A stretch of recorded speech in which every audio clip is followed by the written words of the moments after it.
Öncelikle hepinizi saygıyla selamlıyorum.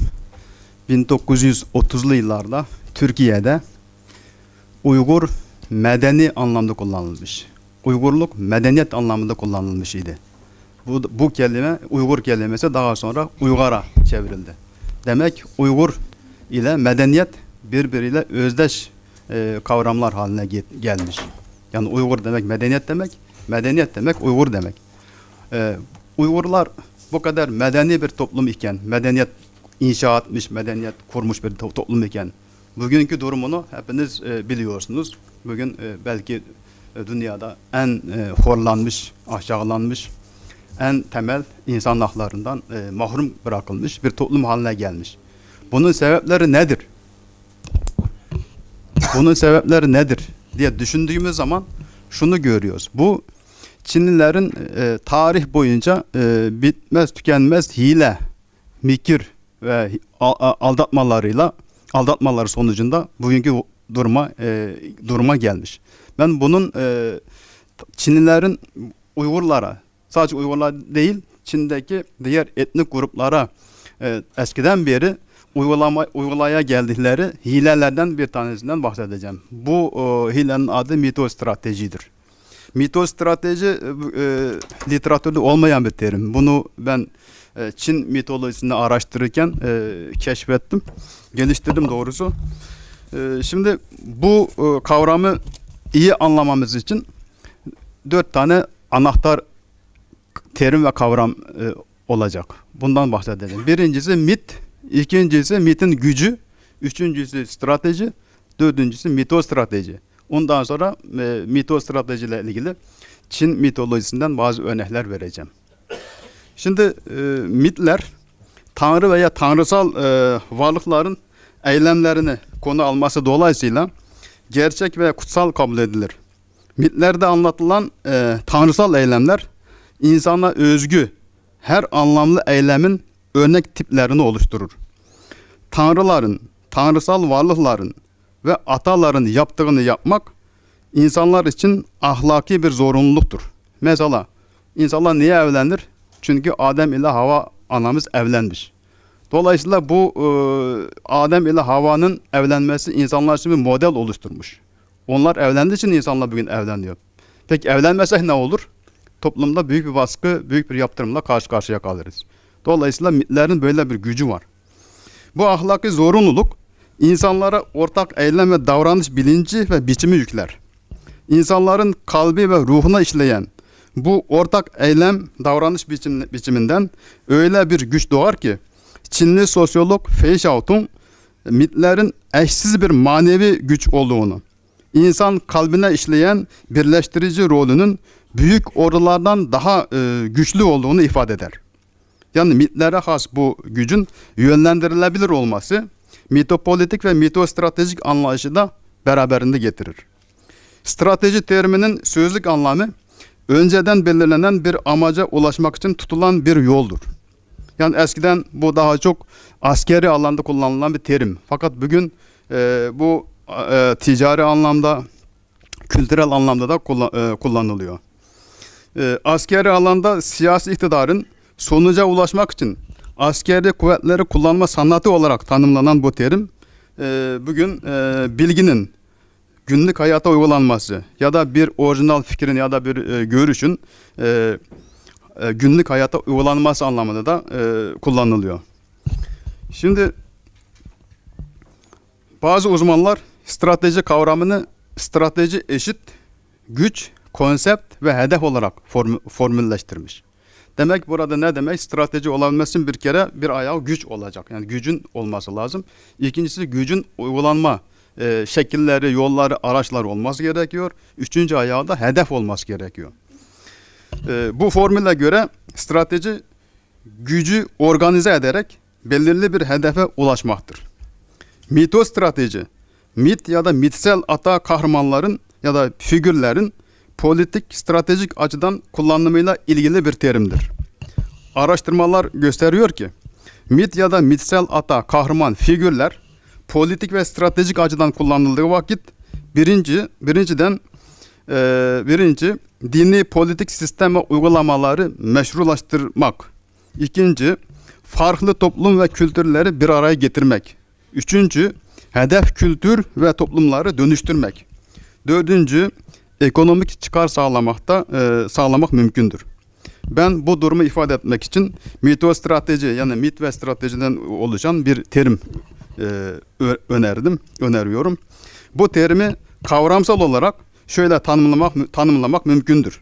Mitostrateji, mit ya da mitsel ata kahramanları ya da figürleri kullanarak farklı kültür ve toplumları birleştirme, yönlendirme ve dönüştürme ve ekonomik çıkar sağlama eylem ve yöntemidir. Bu yöntem dahili olarak dini politik sistem ve uygulamaların meşrulaştırılmasında, ikinci, ortak tarihi ve kültürel bilinç hafızanın güce dönüştürülmesinde, harici olarak hedef kültür ve toplumların yönlendirilmesi ve dönüştürülmesinde, ekonomik menfaat elde etmede kullanılabilir. Mitostrateji Profesör Doktor Nadim Macit tarafından geliştirilip ortaya konulan teostrateji kavramı ile yakından ilişkilidir. Aslında bu iki terim belki ikiz kavram diyebiliriz. Yani teostrateji ve mitostrateji. Fakat aralarında bazı farklar var. Teostrateji dinin politik, stratejik açıdan kullanımıyla ilgili bir terimdir. Dayandığı temel araçlar din adamları ve mezhepler ya da dinsel kurumlardır. Mitostrateji ise mitler ya da mitsel ata kahramanlar tarafından etrafında oluşturulan ortak tarihi ve kültürel hafıza belleğe dayandır. Örneğin Türklerdeki Oğuz Ata, Afrasiyap ya da Bozkurt'la ilgili inanışlar mitostratejinin konusu. Ama Türklerdeki İslam inancı, yani Allah, Kur'an, peygamber ve mezhepler ise teostratejinin konusudur. Mitostrateji kavramının geliştirilmesi ve ortaya konulmasında Çin mitolojisindeki bazı örnekler, veriler temel alınmıştır. Bununla ilgili şimdi size 3 tane örnek vereceğim. Birincisi Huangdi, yani Sarı İmparator. İkincisi Xi Wangmu Çincesi, Batı'nın kraliçe anası. Üçüncüsü Sun Wukong. Tabi bunun başka örnekleri de var ama bu toplantıda hepsini dile getiremeyebilirim. Şimdi Huangdi, yani Sarı İmparator, bugün Çin'in efsanevi imparatorlarından birisi olarak bilinir. Çinliler kendi soylarını bu imparatora dayandırırlar. Yani Huangdi Çinlilerin ilk atasıdır. Aynı zamanda Çin milli kimliği ve milli kültürünün yapı taşıdır. Huangdi ejderle özdeşleştirildiği için Çinliler kendilerini ejderin evlatları olarak kabul ederler ve bununla büyük onur duyuyorlar. Geçen gün Amerikan Başkanı Trump Pekin'e geldiği zaman Çin Devlet Başkanı Xi Jinping biz ejderhanın evlatları diye bir cümle kullanmış. Bunu Çinliler eleştiriyor kendileri. Bu bir mitik bir şey. Gerçek değil. Böyle Çinlilerin ejderhanın evlatları olması mümkün değil. Bu bir milliyetçiliktir. Bu ayrımcılıktır diye eleştiriye maruz kaldı bu cümle. Şimdi Çin siyasal çevreler ise Huangdi'yi Çin'deki bütün etnik grupların atası olduğunu, dolayısıyla tüm azınlıkların aslında kardeş olduğunu ileri sürmektedir. Burada hedefin ulusal ve teritoryal bütünlüğü sağlamak olduğu açıktır. Ancak araştırmalar Huangdi'nin etnik köken açısından Çinli olmadığını gösteriyor. Çin tarih kaynakları onun bugünkü Çin sınırları içerisinde bulunan Gansu eyaletinin Tianshui bölgesinde doğduğunu yazar. Tarihçi Enver Baytur'a göre Yendi ve Huangdi kabileleri Sarı Irmağı'nın yukarı mecrasında hayvancılıkla uğraşan göçebe Çanglardan neşet etmişlerdir. Yendi ve Huangdi adlı kişiler kendilerine bağlı bazı klanları alarak Sarı Irmağı'nın orta mecrasına, yani bugünkü Gansu eyaleti ile Shanxi eyaletinin birleştiği yerlere göç etmişlerdir. Yani Çinli bilim adamlarından Gu Deming bu bilgiyi teyit eder. Buna göre Yendi ve Huangdi eski dönemlere ait iki kavimdir. Bunlardan Yendililer Batı Rumlarından bir kavimdir. Kuzeybatıdan göç ederek Çin'in orta bölgesine yerleşmiştir. Huangdi kavmi ise aslında kuzeybatıda yerleşmiştir. Bu bilgilere bakılırsa Huangdi ve Yendi diye bilinen kavimlerin yerleştikleri yer bugün Çin'de Gansu olarak bilinen bölgelere tekabül eder. Gansu bölgesi eskiden Hun, Türk ve Tibetlilerin yaşadıkları ve faaliyet gösterdikleri bölgelerden birisidir. Bundan anlaşıldığı gibi Huangdi tarihi şahıstır ve köken olarak belki Türklerin de içinde bulunduğu bir kuzey-batı kavimlerinden birine mensuptur. O halde Türklere ya da Türklerin de içinde bulunduğu muhtemel olan kuzey-batı kavimlerinin birine mensup olan bir Çinli, Huangdi nasıl oldu da Çinlilerin atası olmuştur. Çin bilim adamlarına göre Çin mitolojisindeki Huangdi hakkında oluşan mitler Çin'in kuzeybatısında ortaya çıkmıştır. Yani Çin'de böyle bir mit yok. Bu mitler başlangıçta halkın arasında sözlü olarak yayılmış. Savaşan devletler Çin ve Han döneminde yazıya geçirilmiş. Han hanedanlığı döneminden sonra ise bu mitler Çinlilere mal edilmiştir. Yani Çinlilere ait gösterilen mitler aslında azınlıklara ait mitlerdir. Bu Huangdi olsun öyle, Yendi de öyle, Çinlerin tanrı olarak bildikleri Nüva, Fuxi,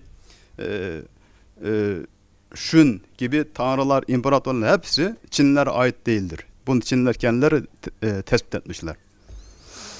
Bu mitler uzun tarihi süreçte Çinli yazarlar tarafından işlenmiş, Huangdi ve Yendi tanrılaştırılmıştır. Bunlardan Huangdi Çin panteonunda merkeze oturtulmuş, diğer tanrılardan üstün tutulmuştur. Gu Deming'e göre Huangdi Kunlun Dağı'nda oturur. Kunlun Dağı Çin mitolojisinde tanrıların ikamet ettiği bir dağdır.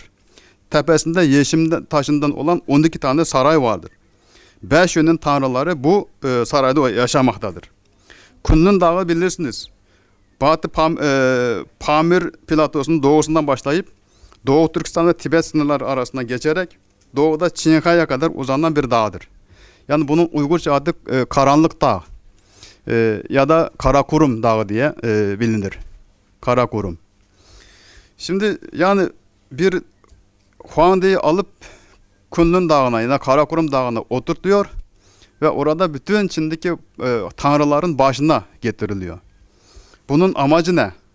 Önemli olan o. Şimdi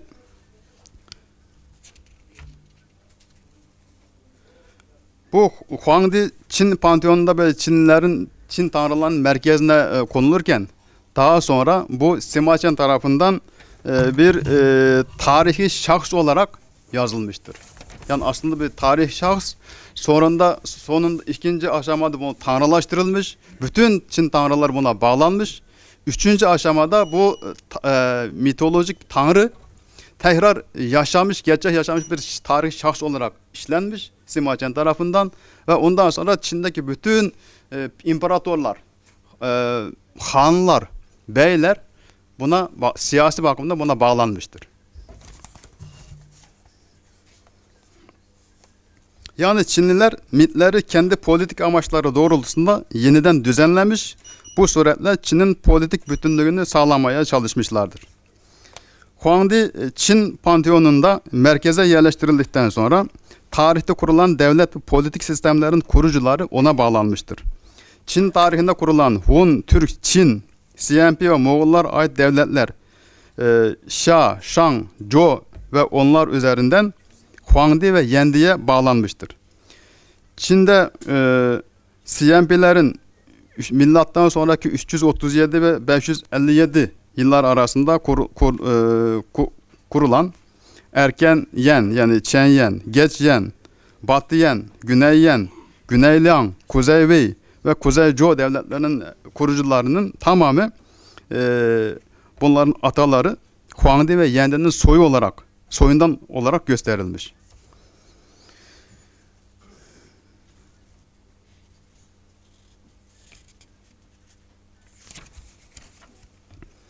Şimdi aynı hileyi şeyde görüyoruz. Batı'nın kraliçe annesi yani Xi Wangmu. Bunu belki Çin'den gelen, Doğu Türkistan'dan gelenler, okuyanlar duymuşlardır. Xi Wangmu. Wangmu da derler. Wangmu Nyanyan da derler. Çok çeşitli söylenç biçimler vardır. Batı'nın ana kraliçesi Xi Wangmu, Çin mitolojisinde en saygın tanrıçalarından birisidir. Halk arasında ana kraliçe diye de bilinir. Huaşaların yani Çinlilerin anası kabul edilir. Yarı insan, yarı hayvan görünümüne sahiptir. Yani kafası kaplandır, vücudu insandır. Erken Çin ve iki Han döneminde ona bereket ve çocuk dilemek için sunular yapılmıştır. Bu mitsel ata yani kahraman ölümsüzlük ilacına sahip olması dolayısıyla pek çok imparator ve kralın taptığı, saygı gösterdiği ve ulaşmak istediği bir tanrıça haline getirilmiştir. Bazı hükümdarlar Batı'nın ana kraliçesini kendi politik amaçları doğrultusunda kullanmışlardır. Taoistler ise Batı'nın ana kraliçesini dinlerinin merkezine koyarak kendi ideolojilerini yayma yoluna gitmişlerdir. Çin kaynaklarına bakılırsa Batı'nın ana kraliçesi de tıpkı Huangdi gibi Çinli olmayan kavimlere ait bir şahıstır. Kaynaklar onun aslında Batı bölgelerindeki Çang ve Runlardan Run kavimlerine mensup olduğunu gösteriyor. Bu kavimler kaplanı totem edindikleri için Batı'nın ana kraliçesi de kaplan başlı insan vücutlu olarak tasavvur edilmiştir. Onun ikamet ettiği yer de Kunlun Dağı'dır. Yani Huangdi'nin ikamet ettiği dağ ile Batı'nın ana kraliçesinin ikamet ettiği dağ aynı dağdır. Dolayısıyla Batı'nın ana kraliçesi hakkındaki mitlerin yayılma alanı Çin'in batı kısmıdır. Uygur bilim adamları Xi Wangmu ve Xi Wang ve Xi Wangmu diye bilinen mitsel kahramanın Umay olduğunu ifade ediyorlar. Uygur bilim adamlarından Uçkuncan Ömer, Batı'nın ana kraliçesi Xi Wangmu'nu Türk mitolojisindeki Umay ile aynı kişi olarak göstermiştir. Ona göre Batı'nın ana kraliçesi Umay'dır. Ve hatta onun verdiği bazı bilgilere göre Batı'nın ana kraliçesi milattan önceki 3000'li yıllarda yaşamış bir kişidir. Bazıları milattan önceki 1000 yıla da koyanlar da var aynı bu tarihi. Hatta Han döneminde yaşadığını ileri sürenler de vardır. Batı'nın ana kraliçesinin Karakorum Dağları arasındaki tarım bölgesinde yaşadığına dair bilgiler ağırlıklıdır.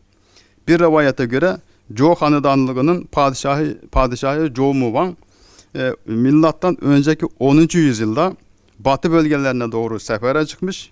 Karakorum Dağları'na gelip bu Yaoçi Gölü, bu gölün bugün Tianchi yani Urumçi'deki Tanrı Gölü olduğunu tespit edenler var.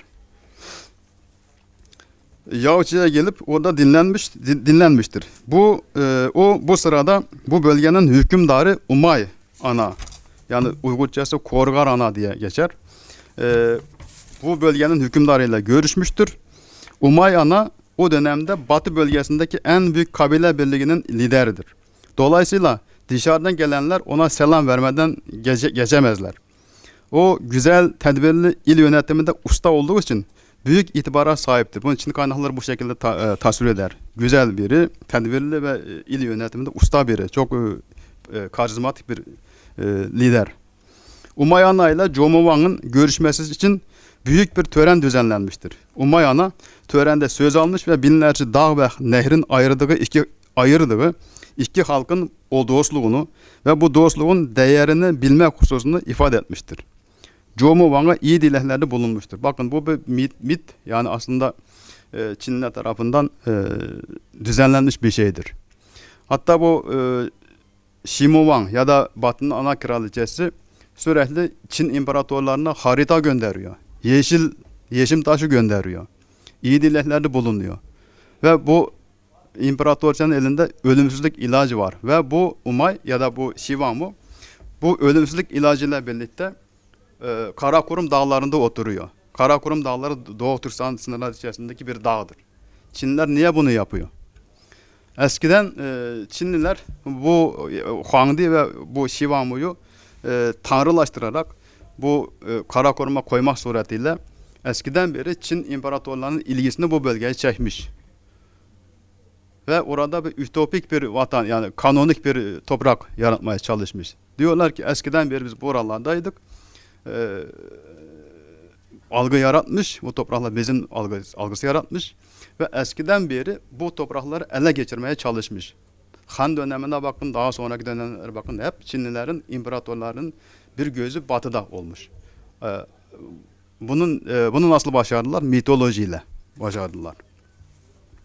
Şimdi bunun Umayyana'nın ya da Şivamu denen mitolojik atanın Çin imparatorlarına gönderdikleri bu hediyeleri Çin araştırmacıları asla sıradan bir olay olmadığını söylüyorlar. Politik amaçla yapılan, politik ya da simgesel politik amacı olan simgeler olduğunu söylüyorlar. Dolayısıyla bu mitin kendisi bir politiktir. Bir strateji amacıyla düzenlenmiş ve bunlar Doğu Türkistan'da yerleştirilmiştir. Üçüncü örnek vereceğim. O da Sun Wukong. Sun Wukong, Ming Hanedanlığı dönemi yazarlarından Wu Cheng'en'in Batıya Yolculuk adlı romanında yarı insan, yarı maymun olarak tasvir edilen edebi bir kahramandır. Hikayeye göre Sun Wukong, Budist rahip Tangsen, yani literatürde bu Xuanzang'da diye bilinir. Tangsen'a refakat ederek Buda nomlarını almak üzere Batı bölgesi, yani Doğu Türkistan ve Orta Asya üzerinden Hindistan'a gitmiştir. Çin yönetimi mitik özelliklerle betimlenen bu edebi karakterin heykelini Doğu Türkistan'da dikerek bu bölgelerin eskiden beri Çin toprağı olduğu algısını yaratmaya çalışmaktadır. Halkın Günlüğü gazetesinin 9 Ekim 2003 sayısında Şincan'daki Turfan Yalkun Dağı'da Sun Wukong'un tabii 3 boyutlu heykeli keşfedildi diye bir haber verdiler. Resme baktım. Turfan'daki bir dağda Sun Wukong'a benzeyen bir şey bulmuşlar. Bunu fotoğrafını çekip bak bu Sun Wukong burada yaşamış diye koca bir halkın günlüğü gazetesi buraya veriyor. Bu mitolojik bir adam, kahraman. Bunun aslı astar olmayan bir şey. Fakat bunu yaşamış gibi heykellerini bütün Turfan'ın çok bölgesinde bunun heykellerini diktiler. O da yetmedi. Dağlara bunun heykellerini bulmaya çalıştılar. Doğal şeylerini. Aslına bakarsanız Batı dillerinde The Monkey King, yani maymun kral olarak bilinir bu Sun Wukong. Bu karakter aslında mitolojik ögelerle kurgulanmıştır. 72 kılığa dönüşebilir. Dağa 500 yıl hapsedilmiş. Sonra bu Buddha Tangsen tarafından kurtarılmış. Rahibin bu iyilik için onun batıya yaptığı yolculuğu sırasında refakatçi olmuştur. Çinlilerin bu karakteri gerçekten yaşamış ve bu topraklara gelmiş gibi gösterme çabaları mitostratejik anlayışın bariz ifadesidir. İtalyan araştırmacı var, Alessandro Rippa diye. Rewriting Mythology in Xinjiang diye bir makalesi var. Onda bu Şivamu'nun, yani Batı'nın ana kraliçesinin nasıl işlendiği, politik amaçlarla nasıl düzenlendiğini çok gayet açık bir şekilde yazıyor. Araştırmış o da. Yani politik amaçla kullandığını o da kavramış. Elbette buna benzer olaylar tabii ki mitostratejinin genel anlamına baktığınız zaman Türk mitolojisinde de vardır. Mesela bunu bir kısaca bahsetmek isterim. Göktürklerin, Koçu, İdikut, Uygur hanlarının, Karahanlıların, Selçukluların soyları kime dayanıyor? Afrasiyab'a dayanıyor. Bu Afrasiyab da aslında bir mitolojik bir kahraman, mitsel atamız, yani Şehname'de geçen bir mitolojik kahraman. Burada tabi bir politik kullanım var. Yani insanlar kendi soylarını bu ilk hükümdara bağlamak suretiyle politik meşruiyet kazanmaya çalışırlar. Mesela Selçuklu hükümdarı, Selçuklu devletinin hükümdarı Selçuk Bey'in soyu hükümdar kökünden gelmiyor. Babası Kerakucu Koca adıyla bilinen bir çadırcı, usta. Daha eski bazı hükümdarlara hizmet eden bir kişi. Yani onun oğlu Dukak. Dukak'ın oğlu bu Selçuk Bey. Selçuk Bey kendi Gazneli Mahmud'a karşı savaş kazandıktan sonra bir hükümdar oluyor ve orada bir şey uyduruyor. Şecere-i Terakime'ye göre diyor ki Afrasiyab soyundan birileri Türkmen Kınık Uruğu'na gelmiş, yerleşip kalmış ve orada büyümüştür diyor. Ve 35 göbek sayıyor ve kendisini şeye dayıyor, Afrasiyab'a. Şimdi bu niye bunu yapıyor? Toplumda bunu yapmadığınız zaman hükümdar soyundan gelmesini sizi kabul etmezler. Meşru olmaz. Mutlaka kendiniz soyu ona bağlamak lazım. Oğuz Han'ın Nuh'a bağlanması gibi. Ve bugün tabi Türkiye'de ve başka Orta Asya'da pek çok veliler, seyitler vardır. Şeyini dayar. Ya peygambere dayar ya da başka ululardan birini dayar. Bu bir şeydir. Politik amaçla yapılan şeyler. Bu Çin'de çok daha net, açık bir şekilde yapılmış zamanında. Bu yüzden bu çok önemli bir olay. Tabii bu mito strateji bununla da kalmıyor. Bugün ekonomik anlamda da kullanılıyor. Mesela ayağınıza giydiğiniz Nike markası. Ondan sonra Bellona yatakları, yatak yok mu? Karyola. Volvo, Pegasus gibi bir sürü, Amor gibi bir sürü ürün isimlerine bakın. Hepsi mitolojiktir. Bunlar niçin yapılıyor? Satışı arttırmak için yapılıyor. Pazarlama stratejisinin çok önemli unsurlar haline getirilmiş. Bütün bunlara baktığınız zaman mitlerin stratejik anlamda kullanımı kesinlikle vardır ve ben buna mitostrateji diyorum. Ve bu bir yöntemdir ve bununla ilgili sorunların çözümünde gayet iyi bir şekilde kullanılabilir. Sonuç olarak şunu söylemek isterim. Yukarıda sunduğum Huangdi, Batı'nın ana kraliçesi ve Sun Wukong örneği gösteriyor ki mit ve mitsel ata kahramanlar Çin'de eskiden beri politik ve stratejik bağlamda kullanılmıştır. Çinliler diğer gruplara ait bu türden mitleri ödünç alıp işleyerek önce güçlü bir mitsel evren yaratmış, sonra bunları politik amaçlar için kullanmışlardır. 2. Ataya saygı ve bağlılık eski çağlardan itibaren Çin'de egemen düşünce haline getirildiği için farklı etnik gruplar ilk ata Huangdi'ye saygı ve bağlılık duygusuyla bu mitsel ata ve kahramanı temsil ettiklerini iddia eden merkezi krallığa manevi olarak tabi olmuşlardır. 3. Huangdi'nin Çinliler başta olmak üzere Çin'deki farklı etnik gruplarında ilk atası olarak kabul edilmesi ya da empoze edilmesi sonucunda merkezi krallık bölgesi yani Çin büyük bir asimilasyon kazanına dönüşmüştür. Bugün Çin nüfus kaç? 1,5 milyar. Aslında baktığınız zaman Çin'den bu kadar nüfusu yok eski başlangıç dönemlerde. Bunlar bu tür hilelerle asimilasyon uygulayarak kar topu gibi büyüye büyüye bu hale gelmiştir. 4. Çinliler mitler ve mitsel ata kahramanlar kullanarak Çin sınırları içerisinde yaşayan farklı etnik grupları birleştirmeye, ulusal ve teritoryal bütünlüğü sağlamaya çalışmışlardır.